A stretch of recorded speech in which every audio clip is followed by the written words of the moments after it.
Don't stop, work with it. Cracking up. You gotta crack a couple eggs. Yeah, you gotta crack it. Oh, is that your new flick? So you're But he cracked under the pressure within 6 months. បញ្យល់អត្ថន័យពាក្យអង់គ្លេស crack ជាភាសាខ្មែរនេះគឺជាពាក្យអង់គ្លេសមួយដែលយើងអាចប្រើក្នុងឋានៈពាក្យជានាមក៏បានជាកិរិយាសព្ទក៏បានហើយយើងក៏ប្រើវានៅក្នុង clear អង់គ្លេសពិសេសៗជាច្រើននៅក្នុងឋានៈពាក្យជានាមយើងអាចបកប្រើវាបាន3អត្ថន័យន័យទី1របស់វាគឺប្រេះឬបែកតិចតួចតែមិនដាច់ចេញពីគ្នាន័យទី2របស់វាសំឡេងបែកបាក់ឬប្រេះឬសំឡេងឮខ្លាំងៗបែបលឿនចំណែកន័យទី3របស់វាពាក្យថា crack ក៏ត្រូវបានគេប្រើដើម្បីសំដៅទៅលើប្រភេទគ្រឿងញៀនកូកាអ៊ីនផងដែរ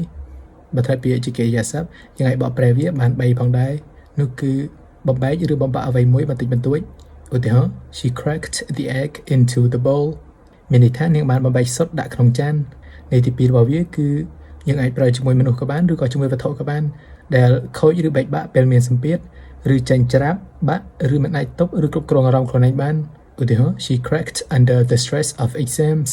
មានន័យថានាងបានចាញ់ច្រាបឬមិនបានអាចទប់អារម្មណ៍ខ្លួនឯងបានដោយសារមានសម្ពាធនៃភាពតានតឹងនៃការប្រឡងចំណែកន័យទី3នៃថ្នាក់ពាក្យជាកិរិយាសព្ទរបស់វាពាក្យមួយនេះត្រូវបានគេប្រើដើម្បីសំដៅលើសកម្មភាពរួមរយៈយើងក៏ប្រើពាក្យមួយនេះនៅក្នុងឃ្លាវោហារស័ព្ទជាច្រើនផងដែរដូចជា to crack a joke មានន័យថានិយាយរឿងកំ pl ែង to make a crack about something មានន័យថានិយាយបញ្ចុះបន្សោកឬក៏និយាយចាក់ដោតអំពីអ្វីមួយ to have a crack at doing something មានន័យថា